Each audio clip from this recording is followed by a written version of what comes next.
Hi Suresh sir, welcome to warrior Vinod official YouTube channel. आपका बहुत-बहुत स्वागत है सर। आपका बहुत-बहुत धन्यवाद, आपने अपना इतना कीमती समय निकाला हमारे लिए। धन्यवाद मेरे को आपके चैनल पे इंटरव्यू के लिए इनवाइट करने के लिए। Thank you very much. तो सर, ये तो हमारा सौभाग्य है कि जो आपसे बात करने का हमें मौका मिला। सर, हमारे व्यूअर्स को थोड़ा बताइए आपकी जर्नी स्टार्टिंग फ्रॉम योर बचपन की, कहाँ से आपने स्टार्ट किया था? स्टार्टिंग फ्रॉम योर एजुकेशन, फिर आपकी जो नेवी ज्वाइनिंग, फिर आपका नेवी का एक्सपीरियंस, ये थोड़ा शेयर करें सर। जरूर जरूर विनोद भाई, जरूर। देखिए विनोद भाई, आपके साथ तो हमने खूब सर्व किया है, तो आपको तो सब सब कुछ पता है वैसे। लेकिन आपके व्यूअर्स के लिए मैं बता देना चाहता हूँ कि मैं एक हम्बल बैकग्राउंड से आता हूँ और मेरे पिताजी खेती करते थे। और मेरी स्कूलिंग है जो कि राजस्थान में हुई है। और before joining navy I was doing BSc second year from Jaipur. And in between मैंने सेकेंड ईयर कंप्लीट नहीं करी और मैंने नेवी ज्वाइन कर ली 2003 जनवरी में। ओके। और जनवरी जनवरी 23 को अभी कुछ दिनों पहले ही मैं नेवी से मैंने वीआरएस लिया है। तो सर, आपने अभी वीआरएस लिया है, तो मतलब वीआरएस आपने किस लिए लिया है? मैं आपका वो कारण जान सकता हूँ मतलब? ये देखो, जाना तो मैं इस धरती को छोड़ के भी नहीं जाना चाहता हूँ मैं।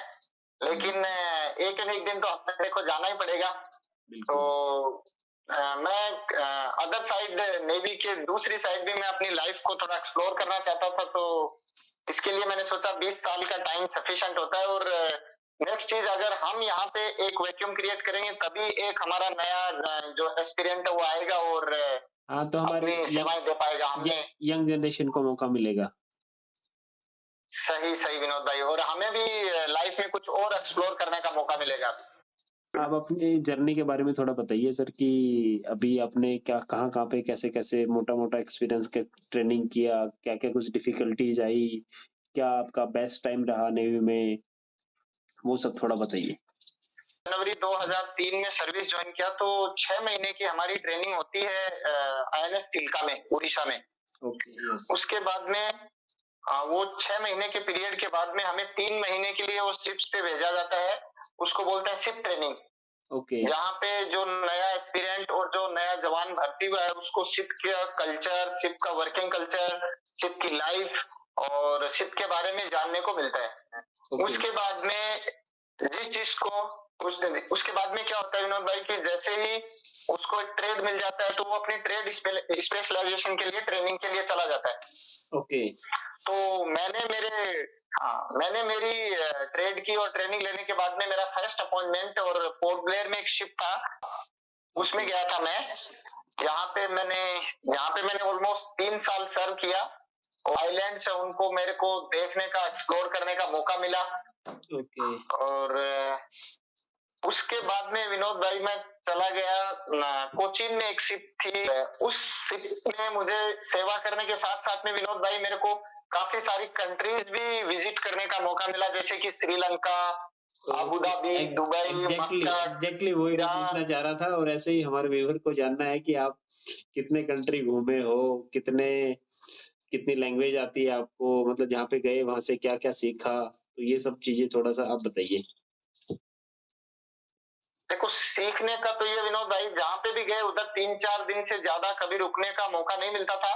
तो वहाँ का कल्चर, सब जगह का अपना अपना एक कल्चर है। श्रीलंका का कल्चर हमसे मिलता जुलता है। और अबू धाबी, ईरान, मस्कट, यहाँ पे भी ऑलमोस्ट हमारे जैसा ही कल्चर है, बस थोड़ी लैंग्वेज में वहाँ पे डिफरेंसेस है। और फ्रांस, जहाँ पे मैं सबसे ज्यादा दिन मुझे रुकने का मौका मिला विनोद भाई, उधर की थोड़ी कुछ कुछ चीजें मुझे, वहाँ की लैंग्वेज थोड़ी बहुत उन्हीं के लोगों से मतलब मैं सीख पाया और कुछ कुछ चंद वर्ड्स मैं बोल भी सकता था उनके। इसके बाद में क्या हुआ विनोद भाई, मैंने शिप में सर्विस करने के बाद में मैंने सबमरीन के लिए, मतलब पनडुब्बी के लिए वॉलंटियर किया और 2012 में मैंने सबमरीन ज्वाइन कर लिया। 2012 में, ओके। हाँ, तो ऑलमोस्ट मेरी हाफ ऑफ द सर्विस अगर देखें तो सबमरीन की रही है और हाफ ऑफ द सर्विस मेरी शिप्स की रही है। ओके। तो आपको क्या लगता है शिप्स और सबमरीन्स में क्या डिफरेंस है? मतलब पर्टिकुलरली एक तो उनके डिज़ाइन विज़ाइन तो है ही, उसका वर्किंग कल्चर और उसका जो लाइफ़स्टाइल जो उसमें बंदे रहते हैं, उसमें हार्डशिप वगैरह कितना डिफरेंस है? मैं 2-3 एग्जांपल देके विनोद भाई शिप और सबमरीन को मैं डिफरेंशिएट करने की कोशिश करूँगा, शायद हमारे व्यूअर्स को अच्छे से समझ में भी आ जाएगी वो चीज़। जी। देखिए विनोद भाई, अगर हम एक गिलास को लें और उसको अगर बकेट में डाल के और उसको डुबोने की कोशिश करेंगे तो वो थोड़ा-सा एक अपवर्ड थ्रस्ट देता है और वो डूबता नहीं है इतनी आसानी से। एग्ज़ैक्टली। लेकिन लेकिन उसको मैं थोड़ा ज़्यादा जोर लगाऊँगा तो उसमें पूरा में पानी भर जाएगा ग्लास में और ग्लास अपने आप अभी बकेट के बॉटम में चला जाएगा। ओके, तो ये हो गया शिप का कांसेप्ट। अगर उसमें हम ज़्यादा मतलब अगर उसमें पानी वगैरह ऐड हो गया तो शिप मतलब डूब भी सकता है। बिल्कुल। और अगर उसके ऊपर हम ज़्यादा फोर्स ना लगाएँ, ग्लास को अगर हम पानी के ऊपर अगर छोड़ देंगे तो वो फ्लोट करता रहता है। यस। सबमरीन के केस में क्या है, ये मानो कि विनोद भाई एक अगर एनक्लोज्ड अगर मैं किसी चीज को और पानी में डुबाऊंगा तो बिल्कुल डूबेगी नहीं जब तक उसके अंदर अगर हम कहीं से होल करके मतलब उसमें पानी अगर हम ऐड नहीं करेंगे तब तक वो चीज पानी के नीचे जाएगी नहीं बिल्कुल ही। कितना भी हम उसको बकेट के अगर मैं बॉटम तक भी उसको लेके जाऊंगा फिर छोड़ दूंगा तो वो जो एनक्लोज्ड बॉडी है वो फिर पानी के वापस सरफेस आ पे आ जाएगी। जाएगी। तो सेम सबमरीन भी एक एनक्लोज्ड सरफेस है, एनक्लोज्ड बॉडी है और उसके अंदर हमें एडिशनल पानी ऐड करना पड़ता है तब जाके और वो बॉडी हैवी हो पाती है और पानी के नीचे जा पाती है। तो सबमरीन को डुबोना या सबमरीन को इतना नीचे लेके जाना आसान नहीं होता है।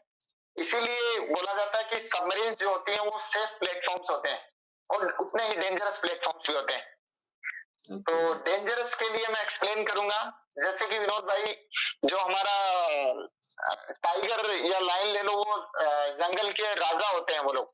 हाँ, लेकिन वो जब अगर आपने देखा होगा पानी पीने के लिए किसी पानी की बॉडी के पास में वाटर बॉडी के पास में आते हैं तो उनके मूवमेंट को और नीचे से छुप के मगरमच्छ देखता रहता है।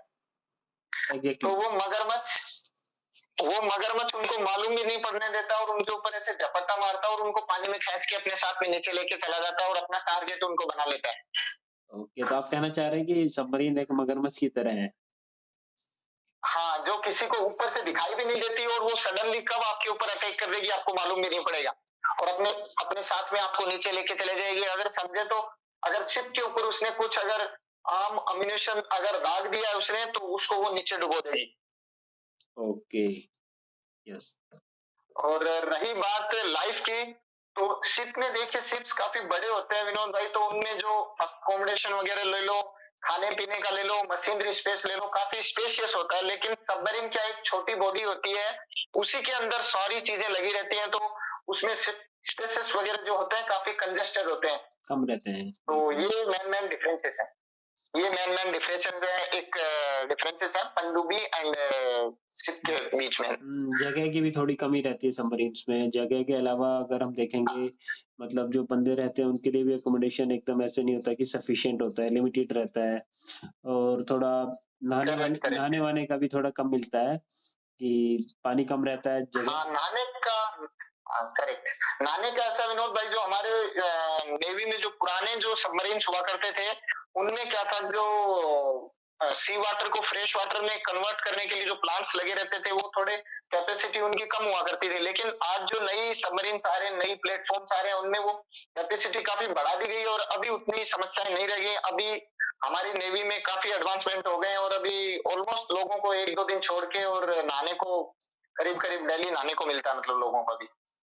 ओके और उसमें सबमरीन्स में क्या आप मतलब बोलते हैं सेलिंग पे जाते हैं तो उनका एक अलग ही यूनिफ़ॉर्म हो जाता है। उसके बारे में बताएँगे क्या होता है वो? हाँ, ये है देखो विनोद भाई, उधर आपने जैसा थोड़ा अभी देर पहले आपने डिस्कस किया था कि पानी की वहाँ कमी रहती है, तो पानी की कमी होने की वजह से वो ड्रेसेस ऐसी होती हैं कि ट्रीटेड ड्रेसेस रहती हैं, उनको डिस्पोजेबल टाइप उनको 2-3 दिन पहना जाता है और उसके बाद में उनको डिच कर दिया जाता है। तो और उसमें जो सबमरीन के जो कैप्टन होते हैं उससे लेकर के और जो नीचे से नीचे छोटे से छोटा रैंक का एक जो जवान है सबकी एकदम एक ड्रेस सेम रहती है। तो उसका दूसरा मायना अगर निकाला जाए तो ये भी है विनोद भाई कि अगर एक बार उस बॉक्स के अंदर एनक्लोज बॉडी के अंदर हम चले जाते हैं तो सब फिर एक हो जाते हैं हम। एक जैसे हो जाते हैं, तो एक मतलब होने कोई का मतलब ये कोई रैंक नहीं होती, कोई कुछ नहीं, सब हाँ, एक जैसे हैं। This we are only correct, one submariner. For all for one. Yes, yes, yes. Okay, तो वहाँ पे एक ही रैंक होती है, सबमरीनर। हाँ, वो सबमरीनर हो जाती है। अगर कोई भी छोटी से छोटी भी समस्या आएगी, तो बड़े से बड़े रैंक का ऑफिसर और छोटी से छोटी रैंक का जवान सब मिलके उस काम को भली-भांति और करते हैं उस काम को। ओके, ओके, बहुत बढ़िया सर। ये तो एक सबमरीन की स्पेशलिटी बोले या उसकी ब्यूटी बोले, वो है। तो हाँ, ये तो है। नहीं, नहीं, नहीं, बहुत अच्छा सर। और सर आप ये बताइए कि आपने सबमरीन में मतलब क्या-क्या एडवेंचरस टाइप में देखा? जैसे अभी आपने देखा कि जैसे लोग छोटे स्विमिंग पूल में नहाते हैं। आप कभी बड़े वाले स्विमिंग पूल में नहाए हो, जैसे समुद्र के अंदर नहाए हो, ऐसा ऐसा कुछ हुआ है आपके साथ? मतलब आपने कितनी बार ऐसा कुछ हुआ है, ये तो मैं गलत क्वेश्चन पूछ रहा हूँ। क्वेश्चन ये होना चाहिए कि आप कितनी बार ऐसे कर चुके हो? या फिर ऐसा है कि आपकी कोई गिनती नहीं है वहाँ तक? हाँ, कई बार जैसे ड्यूरिंग एक्सरसाइजेज भी ऐसा करवाते हैं कि ओपन सी में हमसे जंप लगवाया जाता है और देयर आफ्टर 50-60-100 मीटर तक की स्विमिंग करवाई जाती है। उसके बाद में हम सीट के ऊपर वापस चढ़ जाते हैं। ये एक्सरसाइज भी होती है, प्लस पनडुब्बी से भी हमारे को 1-2 बार और ओपन सी में हमने स्विमिंग किया है और ओके, वो काफ़ी एक ग्रेट एक्सपीरियंस था मेरा। ओके, ओके, मतलब वो उसमें ये आप बोल सकते हो कि तुम्हारे पास एक छोटा-सा स्विमिंग पूल है और हमारे पास पूरा समुंदर है। हाँ, बोल सकते हैं इसको। तो हमारे व्यूअर्स देख पा रहे होंगे कि बोला हम स्विमिंग पूल में नहाते हैं या कहीं छोटे-छोटे उसमें नहाते हैं और ये जो हमारे सुरेश सर हैं उनको मतलब बड़े समुंदर में नहाने का मौका मिला है। मैं हाँ, विनोद भाई, ये तो है, मौका सौभाग्य प्राप्त हुआ है मुझे। प्रोफेशनल वाइज अगर देखा जाए तो सबमरीन के बारे में आप व्यूअर्स को मोटा-मोटा क्या बताना चाहेंगे? जहाँ पे कोविड के वक़्त में पूरी दुनिया ठहर गई थी, सड़कों पे कोई ट्रांसपोर्ट हमें नहीं दिखाई देता था, ट्रेन की पटरियों पे कोई ट्रेन दिखाई देती थी, हवा में कोई एरोप्लेन नहीं दिखाई देता था। जितने भी जो भी जगह थी सारी सुनसान पड़ी हुई थी और ये दुनिया एकदम ठहर सी गई थी। उस वक़्त आपको अच्छे से याद है कि हम लोग और कहीं पानी की गहराइयों को नाप रहे थे अपनी देश की रक्षा और सुरक्षा के लिए और बिल्कुल, अपनी ड्यूटी पे उस वक़्त भी हम लोग तैनात थे अपनी जो हमारे को मिशन दिया गया था उसके लिए। बिल्कुल सर, बिल्कुल, बिल्कुल याद है। ये चीज़ें हम कैसे भूल सकते हैं सर? और दूसरी सर, चीज़ इसका हमने वो अच्छा पार्ट इसका हमने अच्छा पार्ट ये है सर कि उसमें जो मतलब दुनिया डर रही थी कि हमें कोरोना हो जाएगा, हम तो एकदम पैक हो गए थे, हमें तो धूप भी नहीं मिल रही थी, हमारे पास कोरोना वायरस कैसे आता? तो वो एक अच्छा पार्ट भी बोल सकते हैं कोरोना टाइम के लिए। सही बात, सही बात। और दूसरी चीज़ हमने वो और भी विनोद भाई देखा है, जहाँ पे छोटा-सा बच्चा भी 5 मिनट के बिना फ़ोन के आजकल अपने घर पे नहीं रह पाता है। हाँ, और हमने तो महीनों-महीनों बिना देश दुनियादारी से, घर वालों से कॉन्टैक्ट रहे, वो लम्हे भी हमने गुज़ारे हैं। तो मैं बोलता हूँ कि कोई भी इंसान आज की दुनिया में ऐसे नहीं आ पाएगा, जिसको अगर हम ये बोल दें कि भाई तुझे फ़ोन नहीं देंगे तो सर्वाइव करेगा, मतलब छटपटाहट होने लगती है। तो हमने वो दौर भी देखा, देखो कितने-कितने दिनों के लिए हम लोग बिना फ़ोन, दुनियादारी से हाँ, हाँ, टच में रहे, हम तो हमने वो वक़्त भी गुज़ारा है। ये लगा लो 2-2 महीने नेवी के जो जो भी जवान, जो भी मतलब सोल्जर हैं, वो 2-2 महीने तक 2-2 महीने तक मतलब बिना फ़ोन के, बिना कॉन्टैक्ट के रहते हैं, 2 महीने, 3 महीने तक भी रहते हैं कुछ-कुछ। तो वो सही एक बात है। अपने आप में एक अचीवमेंट है। Correct, correct. तो वो तो है ही sir. Sir once a submariner always a submariner, इस टाइप के काफ़ी मेरे को सुनने को मिलते हैं, हमारे व्यूअर्स को भी देखने को मिलते हैं। उसके बारे में आपका क्या विचार है? मतलब आप उस पे क्या कहना चाहेंगे? देखो विनोद भाई, सबमरीन अगर देखें तो सबमरीन एक कोऑर्डिनेटेड एफर्ट्स है और डेडिकेटेड प्रोफेशनल्स का। तो मतलब एग्ज़ैक्टली, एक भी जो जवान होता है या ऑफिसर होता है, वो ऐसे नहीं कि जैसे किसी ऑर्गेनाइजेशन में 1-2 आदमी ऐसे हो सकते हैं कि वो अगर कम भी काम करेंगे तो आपका काम चल जाएगा। चल जाएगा, यस। लेकिन यहाँ पे क्या होता है कि एक तो लिमिटेड स्पेस की वजह से और जो ये समझ लो क्रीम लोग जो होते हैं, वो ही सबमरीन में उन्हीं को जाने का सौभाग्य प्राप्त होता है, अगर मुझसे आप हकीकत में पूछोगे तो। बिल्कुल, तो एकदम मतलब फुल्ली जो प्रोफेशनल और कमिटेड जो यंग जो लोग होता है, वही वॉलंटियर करता है सबमरीन आर्म के लिए। ओके। बिल्कुल, ये बात तो बिल्कुल सही है कि मतलब जो चुनिंदा लोगों में से ही मतलब चुनिंदा लोगों में से भी अलग से चुनिंदा बनना पड़ता है। मतलब बहुत चुनिंदा करेक्ट, आपने सही बोला विनोद भाई। चुनिंदा लोग ही होते हैं जो डिफेंस के लिए आते हैं। डिफेंस में से कुछ चुनिंदा लोग होते हैं जो थोड़े सही, अच्छे पढ़े-लिखे होते हैं, वो नेवी में आते हैं। और नेवी में से भी जो कुछ और थोड़े से ज़्यादा स्मार्ट, ज़्यादा जोश के साथ जो काम करते हैं, ज़्यादा इंटेलिजेंट होते हैं, उनको सबमरीनर बनने का मौका मिलता है। एग्ज़ैक्टली। हाँ, विनोद भाई मैं अगर टू बी प्रिसाइज कहूँ तो 140 करोड़ की जो हमारी पॉपुलेशन है उसमें से तकरीबन 67,000 हमारी नेवी की स्ट्रेंथ है। उसमें से शायद 2-3 हजार लोग हैं जो कि हमारी सबमरीन आर्म में है। उन 2-3 हजार लोगों में से हम ये समझ लो एक हैं, तो अगर हम परसेंटेज में जाएंगे तो वो मतलब 0.0001 की तरफ है। हम अगर टोटल इंडिया की पॉपुलेशन का अगर वो चुनिंदा और खुशनसीब बंदे हैं जिन्होंने समुद्र की गहराइयों को नापा है। आप अभी 20 साल के बाद आ रहे हो तो आपने बहुत कुछ सीखा होगा, बहुत कुछ एक्सपीरियंस किया होगा। अभी सिमिलरली जैसे जो अग्निवीर वाली जो आई है इसमें बोल रहे हैं कि 4 साल के बाद वो आउट हो जाएँगे, तो वो 4 साल में कितना सीख पाएँगे? उनका क्या वहाँ पे कल्चर रहेगा? कैसा मतलब उनकी जो 4 साल की लाइफ रहेगी, उसके आगे की भी क्या प्लानिंग है? उसके बारे में थोड़ा कुछ बताएँगे?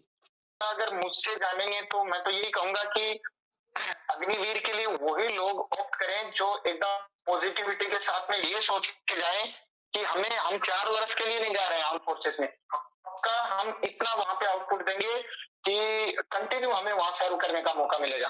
और जिन लोगों को ऐसा लगता है कि जिन लोगों को लगता है कि मुझे 4 साल बाद में और वापस निकाल दिया जाएगा, तो मेरी उनसे एक रिक्वेस्ट है, मेरा उनसे एक सजेशन है कि आप कोई दूसरा करियर चुनिए या कहीं और इस भारत माता की सेवा करने का कोई दूसरा फील्ड आप चुनिए।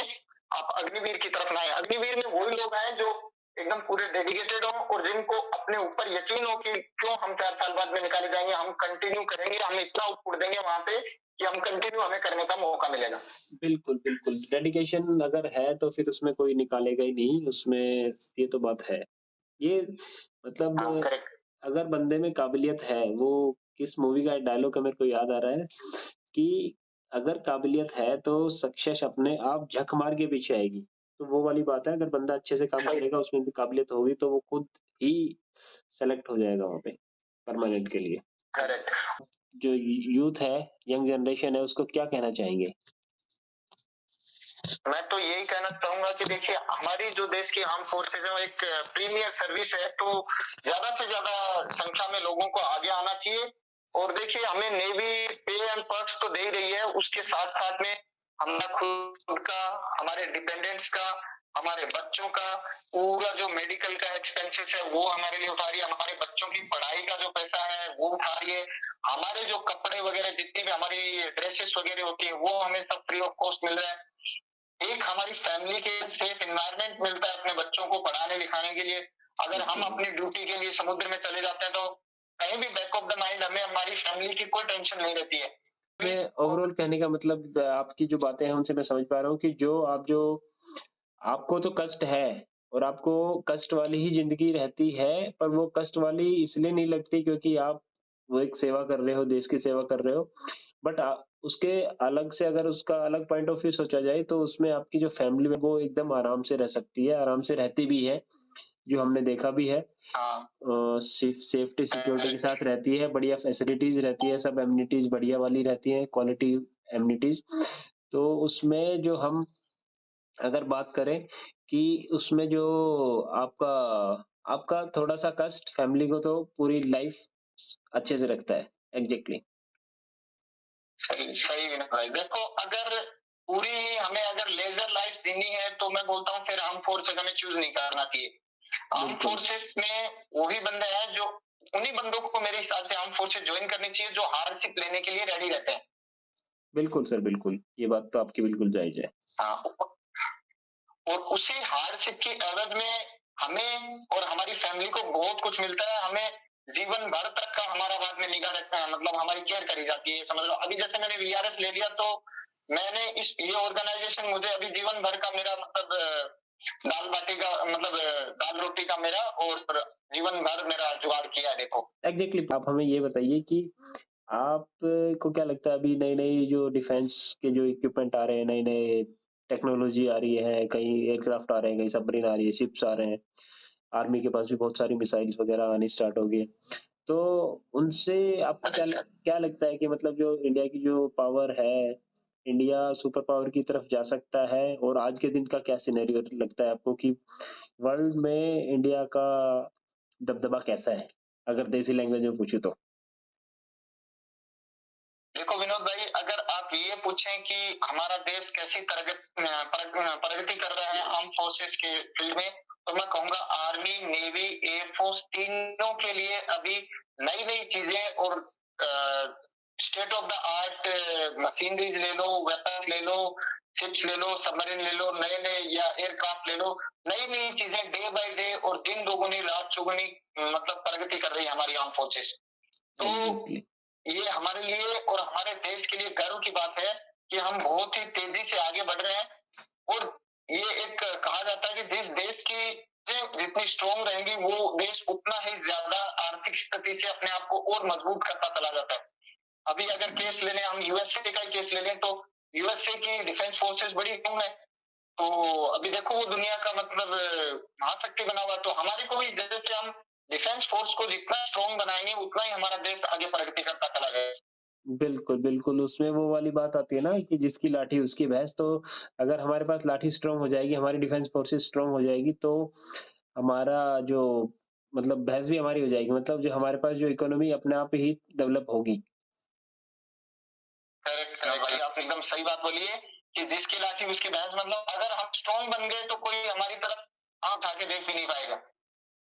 और सर आपको क्या लगता है कि मतलब जैसे अभी पाकिस्तान हमारे नेबरिंग कंट्री बोले तो पाकिस्तान भी है, चाइना भी है, उनसे अगर कंपैरिज़न करें तो हमारी जो डिफेंस फोर्सेस का कहाँ पे लेवल आता है? देखो अगर हम अगर सचमुच से पूछोगे तो हमें पाकिस्तान से अपने आप को कंपेयर करना नहीं चाहिए, क्योंकि हम उसको पहले भी कई वक्त इतिहास में कई दफा हम उसको धूल चटा चुके हैं। हाँ, और वैसे रही भी बात चाइना की, प्रेज़ेंट कंडीशन के हिसाब से पाकिस्तान से कंपैरिज़न करना सही है, ये गलत क्वेश्चन था मेरा कि उसका तो लेवल ही कहीं नहीं है। हाँ हाँ, अभी वो आर्थिक स्थिति भी उसकी काफी कमजोर हो चुकी है, तो वो अभी हमारे लायक, हमारे लिए वो अभी कुछ नहीं है। तो हमारे कंपैरिज़न अभी के लायक वहाँ है के ही जो नहीं। पॉलिटिशियंस है, हाँ करेक्ट, उससे हमें अभी कंपेयर करना ही नहीं चाहिए अगर सच मायने में देखें तो। रही बिल्कुल। बात चाइना की, तो अभी तो आने वाले वक्त में हम कहीं न कहीं चाइना के बराबर में आके खड़े हो जाएँगे और जो वो अभी जो छुट-पुट हरकतें कर रहा है वो बंद कर देगा आने वाले समय में। हाँ, सर। तो और सर ये जो कश्मीर मुद्दा है उसके बारे में आपका क्या कहना है? पहले अटल बिहारी वाजपेयी जी थे, उन्होंने बोला था कि हाँ, दूध माँगोगे तो खीर देंगे, कश्मीर माँगोगे तो चीर देंगे, इस टाइप में था। अभी भी मोदी जी उनसे बात-वात नहीं करते पाकिस्तान वालों से कि नहीं तुम्हारे से शांति वार्ता बंद हो गई है, तुमने बहुत हो गया जो भी था। तो अभी आपका क्या कहना है उसके बारे में? देखो मेरा तो कहना यही है कि देश की आर्म फोर्सेस ने पहले भी अपना परचम लहराया है, लेकिन कहीं न कहीं ये थोड़ा पॉलिटिकल मुद्दा है, तो मैं उस पे टू बी प्रिसाइज़ जवाब नहीं दे पाऊँगा। लेकिन अगर देश की फौजों को अगर खुले में छूट दे दी जाए तो आज भी हम कश्मीर आज के आज इंडिया के अंडर में आ सकता है। Including PoK? हाँ, इंक्लूडिंग पीओके। नहीं, थोड़ी राजनीतिक, ये थोड़ा मुद्दा राजनीतिक है, लेकिन अगर मैं फौजों के हिसाब से बोलूँ तो हमारी फौज सक्षम है आज भी अ, पीओके को अपने अंडर में लेने के लिए। हाँ, ये तो है और इसमें सर ये भी है कि जैसे अभी पाकिस्तान कई बार बोलता है नहीं कश्मीर वालों के साथ अन्याय हो रहा है, अन्याय हो रहा है। बाकी हालाँकि कश्मीर वाले ऐसा कोई फीलिंग नहीं रखते। अभी इंडिया की तरफ से कश्मीर एकदम हैप्पी स्टेट है, बहुत कोई ज़्यादा कुछ कष्ट नहीं है आज के दिन। मेरा विचार तो सर इसमें ये है कि जो मतलब ये इस टाइप की बात होगी कि ये कोई लड़की है और उसकी शादी हो गई और उसकी शादी के बाद उसका कोई पुराना दोस्त बोलता है कि नहीं, नहीं ये नए वाले के साथ वो नहीं है मतलब ये अपने हस्बैंड के साथ खुश नहीं है। तो अभी वही हस्बैंड के साथ खुश नहीं है, पर फिर वो बार-बार बोलता है हस्बैंड के साथ खुश नहीं है। वो बोलती है मैं खुश हूँ और वो फिर बोलता है कि नहीं खुश नहीं है, तो वो इस टाइप में हो गया कि कश्मीर को पाकिस्तान बोलता है नहीं नहीं इंडिया में खुश नहीं है, इंडिया में खुश नहीं है, पर वो खुद बोलते हैं कि हाँ हम खुश है, कोई दिक्कत नहीं है। तो ये इस टाइप की बात हो रखी है। तो अभी इसमें तो अभी उसका जो हाँ विनोद हस्बैंड भाई, हस्बैंड है उसके बॉयफ्रेंड को पीटेगा ना, तो अभी इंडिया भी उसको हो सकता है कभी लताड़ दे। अगर हम देखें तो वो क्या कर रहा है, हमारा जो यूथ है वहाँ का, जो बेरोजगार यूथ है, उसको वो कहीं न कहीं अपना हथियार बना रहा है, और उनको कुछ मतलब लालच देके और हमारे देश के खिलाफ कुछ बोलने के लिए बाध्य करता है वो। बिल्कुल, तो ये तो मतलब इट्स नॉट गुड। अगर मैं या कोई और इंसान मान लो आपके घर में आके, और घर पे देखो छोटी-मोटी छुट-पुट हरकतें होती रहती है, अब मैं आपके भाई को आपके खिलाफ भड़का दूँ तो it's wrong on my part. बिल्कुल। तो यही पाकिस्तान यही कर रहा है कि जो हमारे जम्मू कश्मीर के जो यूथ है उनको भड़का रहा है हमारे देश के खिलाफ। लेकिन धीरे-धीरे condition in my opinion normal हो जाएँगी, और ऑलमोस्ट हो ही समस्या गई है, सॉर्ट आउट हो अभी जाएगी। तो सब शांति से चल रहा है, सब बढ़िया चल रहा है। तो बढ़िया है सर। चलो sir, thank you so much. आपका बहुत कीमती समय दिया आपने, और आपके इस कीमती समय के लिए हम आपका बहुत-बहुत धन्यवाद करते हैं, और करते हैं कि आपकी जो आगे की जो जीवन है, जो अभी रिटायरमेंट के बाद बहुत ही मंगलमय हो। आप अपनी जो आपकी जो इच्छा है, आप जिस इच्छा को पूरी करने के लिए रिटायरमेंट लेके आए हो, वो आपकी पूरी हो, और आपको wish you very good health. Thank you so much. If you like the video, like, share and subscribe.